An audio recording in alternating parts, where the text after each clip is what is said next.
Alors, en plus de 4 ans d'entrepreneuriat dans le coaching, j'ai testé toutes les stratégies pour vendre, les tunnels de vente, la publicité payante, le setting, la prospection automatisée, et rien de tout ça ne marche vraiment, ou en tout cas pas au départ. Il y a une seule chose qui marche réellement, qui est toute simple, que tu ne veux peut-être pas entendre, ou alors tu passes tout simplement à côté de ça. Et je vais t'expliquer dans cette vidéo qu'est-ce que c'est que cette chose qui est toute simple, qui fonctionne. Mais avant, je vais t'expliquer pourquoi les tunnels, la pub, le setting, la prospection automatisée, ce ne sont pas forcément les bonnes idées au départ pour démarrer. Et je vais te montrer en quoi ce ne sont pas les bonnes idées. Alors, quand j'ai démarré, évidemment, j'ai voulu tester plein de choses pour essayer d'avoir plus d'acquisition clients, pour avoir plus de clients, en tout cas plus de prospects, puisque c'est le nerf de la guerre, hein, avoir plus de prospects pour avoir plus de clients. Du coup, j'ai testé toutes les stratégies de vente, et une seule fonctionne vraiment, tu la vois tout de suite, mais on va d'abord passer par celle qui fonctionne pas. Alors, en tout cas, pas tout de suite. Les tunnels de vente automatisés. Alors, qu'est-ce que c'est que les tunnels de vente automatisés? Eh ben, quand tu arrives dans le marché du coaching, très vite, tu vas voir que tu vas pouvoir créer ce qu'on appelle des lead magnets ou des aimants à prospects. Donc, en fait, ce sont des guides, des vidéos, des formations ou toute autre ressource que tu peux donner à ta cible qui sera gratuite, qui sera pas payante et qui te permettra de collecter derrière leurs emails. Donc en fait, tu vas créer un lead magnet, un aimant à prospect, tu vas le diffuser sur tes réseaux sociaux et tes plateformes, ta cible va le télécharger, contre quoi, enfin, tu auras du coup derrière les emails, les coordonnées de tes clients, et ensuite, ce que tu vas faire en général, c'est que tu vas créer des séquences automatisées de mails. C'est-à-dire que dès que quelqu'un rentre dans la séquence du lead magnet téléchargé, il recevra un certain nombre d'emails qui feront en sorte que peut-être cette personne va te contacter parce que après avoir vu ton lead magnet, ton aimant à prospect, hein, donc ta ressource, après avoir lu tes emails, la personne va se dire bon, c'est quand même la personne qu'il me faut, je vais le contacter. Tout ça, c'est très séduisant parce qu'en fait, il y a le côté automatisé, il y a le côté, ce qu'on te vend un petit peu sur Internet, le côté, bah, tu fais ça une fois, puis c'est fini. Tu as des clients à vie sans rien faire, sans bouger. Mais c'est pas la réalité. C'est pas la réalité. Pourquoi? Parce que déjà, il faut créer ce lead magnet, cette ressource. Et ça, c'est pas évident. Ça demande du temps. Surtout qu'aujourd'hui, avec ChatGPT, tout le monde crée des ressources gratuites comme ça, mais qui sont créées par ChatGPT. Donc c'est impersonnel et ça ne marche plus. Donc déjà, c'est compliqué de créer une ressource gratuite. Ensuite, une fois que tu l'as créée, donc faut trouver le support, faut trouver la thématique, faut être intéressant, faut sortir du lot, etc. Une fois que tu l'as créé, ensuite il faut créer le système automatisé, c'est-à-dire le système de collecte des coordonnées du client, du prospect, puis le système qui va faire que dès qu'il prend cette ressource, il y aura une séquence d'emails qui sera envoyée automatiquement.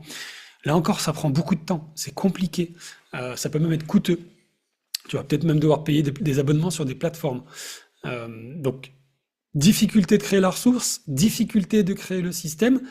Et dernière chose, pour que les personnes puissent voir ta ressource gratuite, donc ton lead magnet, donc pour que tu puisses les faire rentrer dans ton tunnel de vente, bah en fait, ce qui va être compliqué, c'est que tu vas devoir pousser très régulièrement ton produit gratuitement. Donc, tu vas devoir en parler très régulièrement, très souvent. Sinon, en fait, ton produit, personne ne le verra, ta ressource, personne ne la verra, et du coup, personne ne la téléchargera. Donc, tu vas devoir tout le temps en parler, tout le temps, tout le temps, tout le temps. Et puis, au bout d'un moment, au bout de 6 mois, elle sera déjà obsolète et tu vas devoir la refaire, cette ressource. Donc, ça prend beaucoup de temps, beaucoup de travail et très peu de résultats. Surtout qu'au début, tu n'as pas d'autorité, tu n'as pas forcément de crédibilité et tu n'as pas de visibilité. Donc au début, quand tu fais ça, les gens qui ne te connaissent pas, il n'y a pas vraiment de raison qu'ils prennent cette ressource. Sauf si vraiment ton marketing il est bon et encore. Mais c'est pas parce qu'ils ont pris la ressource qu'ils vont lire tes mails derrière. Aujourd'hui, les mails, hein, les newsletters, etc., on sait tous, plus personne les lit. Moi, je les lis pas du tout. Donc en fait, personne ne va lire tes mails. Donc il y a vraiment peu de chances que tu obtiens beaucoup de clients avec ça. Ça fonctionne plus tard, effectivement, quand tu as de l'autorité, de la visibilité, peut-être aussi des ressources financières pour faire de la pub, ce qu'on va voir juste après, mais pas quand tu démarres. Quand tu démarres, tu fais pas ça, c'est pas la peine, tu vas perdre du temps et de l'énergie. Deuxième chose, les publicités payantes. Ça, c'est pareil. On a l'impression que c'est l'Eldorado, il suffit de payer de la publicité pour toucher plus de personnes et que ces personnes te contactent. Ou téléchargent ton fameux lead magnet, d'accord, l'étape d'avant. Là encore, ça coûte beaucoup d'argent. Il faut que tu payes Meta, Facebook ou Instagram si tu fais la pub sur l'une de ces deux plateformes, ou Google si tu fais du SEO. Ça coûte beaucoup d'argent, il faut que tu prennes quelqu'un pour le faire parce que c'est très compliqué. Et là encore, ça demande du temps et de l'énergie parce qu'il faut que tu crées le support qui sera poussé par la publicité. Donc soit une vidéo, soit plusieurs vignettes que tu vas faire sur Canva, il faudra en tester plusieurs. Là encore, j'ai testé, hein, tout ce que je te montre là, je l'ai testé. Euh, Ça coûte de l'argent, beaucoup d'argent. Donc, faut payer la personne qui fait les pubs, faut payer Meta si tu fais de la pub sur Facebook ou Instagram. Et le résultat est pas énorme. En tout cas, là encore, quand tu démarres, personne va cliquer sur ta pub, personne te connaît. Donc, tu vas perdre du temps et de l'argent. Et c'est très complexe à optimiser. Donc, ça encore, tu oublies, tu fais pas. Troisième chose, embaucher des setters, c'est-à-dire une sorte de commerciaux, des personnes qui vont parler pour toi, à ta place, en messagerie privée, sur les réseaux sociaux, à ta cible. Donc, en fait, ils vont créer du contact, ils vont essayer d'aller trouver des prospects à ta place sur les réseaux sociaux. Là aussi, j'ai testé. Alors, plusieurs difficultés à ça. La première, c'est que déjà, il faut trouver la bonne personne. Moi, c'était pas bien du tout. Donc, faut trouver la bonne personne, hein, la personne qui va comprendre ce que tu fais, qui va comprendre ce que tu es, qui va comprendre comment tu veux communiquer. Ça, c'est déjà très compliqué. Il y a très peu de setters qui sont très bons. On appelle ça des setters. C'est le setting, hein. Ça, c'est la première complication ou difficulté. Deuxième difficulté, c'est que en fait, tu risques de griller ta réputation un petit peu. Tu risques de ternir ton image parce que le setter, quoi qu'on en pense, il sera jamais aussi bon que toi, ça sera jamais toi. Et du coup, tu risques un petit peu de saouler ton audience, ta cible, qui va voir plein de messages arriver, en plus toujours un peu les mêmes, toujours impersonnels. Donc tu risques en plus de ternir ton image. Et puis dernière chose très importante, tant que tu n'as pas une offre que tu as vendue à plusieurs clients, que tu as testé à plusieurs personnes, tu n'es pas en capacité d'automatiser la vente et d'industrialiser la vente et la commercialisation. Il faut d'abord que tu testes ton offre, il faut d'abord que tu l'aies éprouvée, il faut d'abord que tu aies eu plusieurs clients, plusieurs échecs même, pour améliorer l'offre, pour que tu puisses mieux la vendre, mieux l'expliquer, et puis pour que la personne qui va la vendre à ta place sache exactement sur quels arguments appuyer. Au départ, t'as pas tout ça. Donc tu vas dire à quelqu'un, bah ouais, je fais du coaching, vas-y, va me trouver des personnes. Et il va vendre n'importe quoi, n'importe comment. Donc là encore, embaucher des setters, ça peut paraître séduisant, des personnes qui vont prospecter à ta place, parce que la prospection, ça fait peur. Mais c'est pas bon. C'est pas bon, pas au début. Ça marche quand tu as beaucoup d'autorité, beaucoup de visibilité, beaucoup d'audience. Donc, tu commences éventuellement à faire des tunnels de vente. Pourquoi pas de la pub? Et à ce moment-là, tu as toute une liste de prospects, 1000, 2000, 3000, 10 000, voire beaucoup plus, hein. Et à ce moment-là, les setters vont entrer en contact avec ces prospects chauds ou tièdes. D'accord? C'est différent. Et pour ça, ça veut dire qu'en amont, tu as collecté un nombre important de prospects et il va leur parler. Et ce seront des prospects tièdes. Mais c'est pas tout de suite, ça c'est au bout d'1 an, 2 ans, 3 ans, une fois que tu as éprouvé ton offre, une fois que tu as fait du marketing, une fois que tu as fait toi-même de l'acquisition client. Quatrième et dernière chose qui ne fonctionne pas vraiment, c'est la prospection dite automatisée. Ça veut dire, tu prends un outil, par exemple, je vais te parler de Wallaxy sur LinkedIn, j'ai rien contre Wallaxy, mais en tout cas, moi, ça n'a pas marché. C'est un outil qui va prospecter pour toi de manière automatisée. Grosso modo, tu vas lui demander de faire, je sais pas, d'aller demander 20 connexions par jour à 20 personnes dans ta cible, et tu vas programmer des messages. À J+2 après la connexion, je veux que tu lui envoies tel message. À J+5, s'il n'a pas répondu, telle relance. Donc en fait, tout est automatisé. Du coup, c'est ultra impersonnel, et ça aujourd'hui, comment dire, le marché en a un petit peu marre de ça. On voit tous ce type de prospection automatisée. On en a tous un petit peu marre. C'est fatigant, c'est épuisant, et du coup, toi, tu vas là encore, tu vas ternir ton image. Et du coup, c'est peu engageant et c'est souvent inefficace. Ça peut éventuellement marcher sur du B2B, mais là encore, il faut que tu aies une offre qui ait été bien éprouvée, qui ait bien été testée. Il faut que tu aies une forme d'autorité. Donc, tunnel de vente, automatisé, tout ça, tu oublies. Publicité payante, tu oublies. Embaucher des personnes pour prospecter avec ta place, tu oublies. Et la prospection automatisée de masse et industrialisée, tu oublies. Par contre, ce qui marche vraiment et ce qui est très simple, c'est d'aller parler directement à sa cible et pas de manière automatisée, pas en mode bourrin, pas en mode ultra impersonnel. Tu vas tous les jours, essayer d'aller parler à ta cible. On est ici, c'est le plus important. Tu as une cible, une offre, un canal d'acquisition, LinkedIn, Instagram, Facebook, celui que tu veux. Et tous les jours, tu vas engager la conversation avec ta cible. 3, 4, 5 personnes si tu veux. Et tu vas engager une conversation. Tu ne cherches pas à vendre. Surtout pas. L'erreur qu'on fait, c'est qu'on veut tout de suite vendre. Ça donne quoi? Ça donne des messages du type: Salut, je suis coach et je fais ça. Je traite tel sujet. Est-ce que ça te dit qu'on en parle? Si ça peut t'aider, je peux peut-être t'accompagner.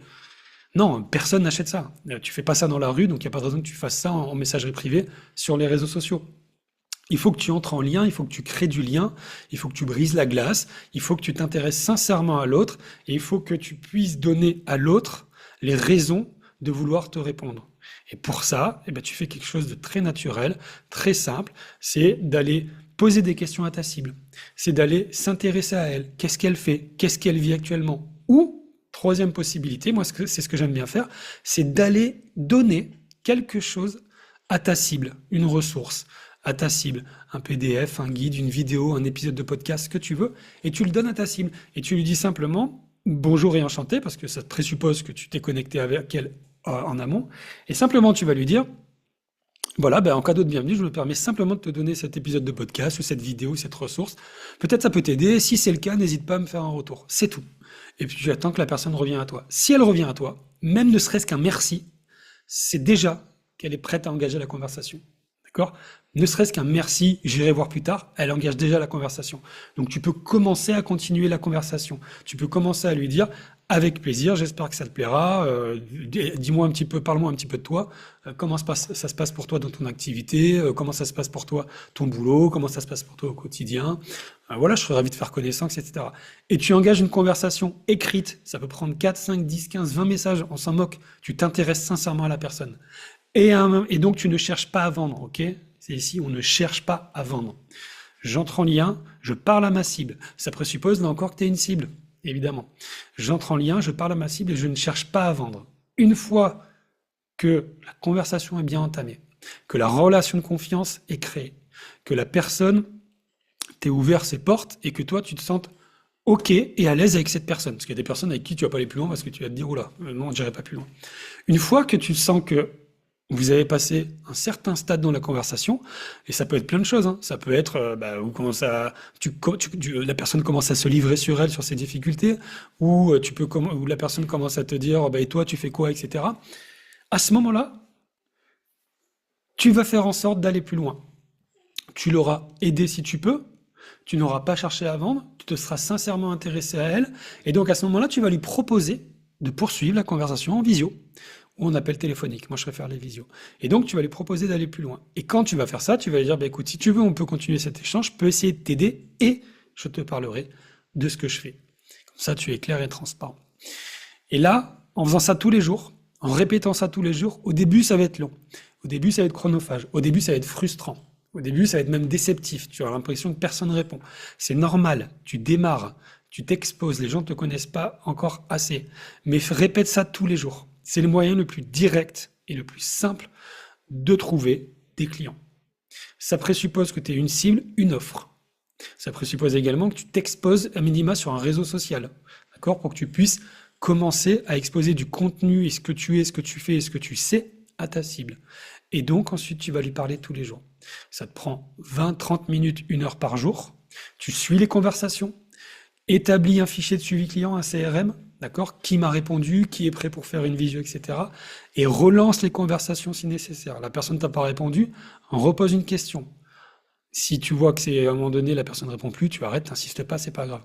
Mais intéresse-toi à ta cible, crée du lien, provoque un échange, et seulement après, tu proposeras une visio. Oublie les tunnels, oublie les publicités, oublie les setters, oublie le côté automatisé.